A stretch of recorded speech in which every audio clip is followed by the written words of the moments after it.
जानेंगे कि कैसे सूर्यपुत्री ताप्ती और राजा संवरण का मिलन हुआ। तो चलिए कहानी शुरू करते हैं। एक समय की बात है, भरत के राज्य में संवरण नाम का एक राजा था। उनके राज्य को सूखा, अकाल और बीमारी जैसी भयानक समस्याओं का सामना करना पड़ा। राजा संवरण अपनी प्रजा के कष्ट से बहुत दुखी थे। फिर हालात और भी बदतर हो गए। पांचाल के राजा ने संवरण पर युद्ध की घोषणा कर दी। संवरण जानता था कि उसकी सेना पांचाल की सेना से बहुत छोटी और कमजोर थी, लेकिन वह अपने राज्य के लिए खतरे को नजरअंदाज नहीं कर सकता था। इसलिए उसने अपने सैनिकों को युद्ध में नेतृत्व किया। युद्ध उचित नहीं था। संवरण की सेना बुरी तरह हार गई और राजा को अपमानित महसूस हुआ। शर्म को सहन करने में असमर्थ होकर वह अपने मंत्रियों और कुछ दरबारियों के साथ घने जंगल में भाग गया। वहां उन्होंने एक किला बनवाया। एक दिन बुद्धिमान ऋषि वशिष्ठ ने किले का दौरा किया। संवरण ने उनका बड़े आदर के साथ स्वागत किया और उन्हें अपना गुरु बनने के लिए कहा। वशिष्ठ सहमत हो गए, लेकिन संवरण से कहा कि केवल गुरु होने से उनकी किस्मत नहीं बदलेगी। उसे अपने राज्य को पुनः प्राप्त करने के लिए कड़ी मेहनत और प्रयास करने की आवश्यकता। इन शब्दों ने संवरण को आशा से भर दिया। उसने अपने लोगों को एकजुट किया और पांचालों पर एक आश्चर्यजनक हमला किया। बहादुरी और दृढ़ संकल्प के साथ संवरण ने अपना राज्य वापस जीतने के लिए लड़ाई लड़ी।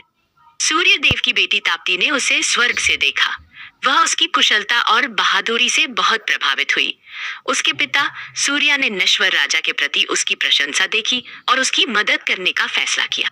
संवरण ने वास्तव में अपना राज्य पुनः प्राप्त कर लिया था और बुद्धिमानी से शासन किया। एक दिन शिकार करते समय उसका सामना एक हिरण से हुआ और वह जंगल में चला गया। जब वह एक नदी के किनारे विश्राम कर रहा था, तो उसने सपने में एक तेजस्वी स्त्री को देखा जो सूर्य के समान चमक रही थी। उसका नाम ताप्ती था और संवरण उसकी सुंदरता पर मोहित हो गया था। ताप्ती ने संवरण के प्रति अपने प्रेम का खुलासा किया और उसे बताया कि उसके पिता सूर्यदेव उनकी शादी के लिए सहमत होंगे। प्रेम से अभिभूत संवरण उससे विवाह करने को तैयार हो गया। ताप्ती गायब हो गई और संवरण को उसके लिए तरसता छोड़ दिया।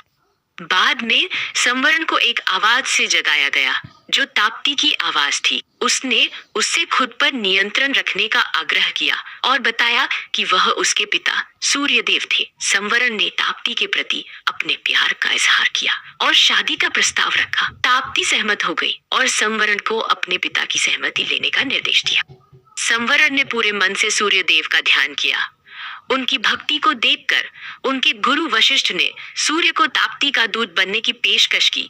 सूर्य स्वेच्छा से उनके विवाह के लिए सहमत हो गए और ताप्ती वशिष्ठ के साथ पृथ्वी पर उतरे। कृतज्ञता से भरे हुए संवरण ने अपने जीवन को बदलने और उसे सबसे बड़ा उपहार, अपने जीवन को साझा करने के लिए एक साथी लाने के लिए वशिष्ठ को धन्यवाद दिया।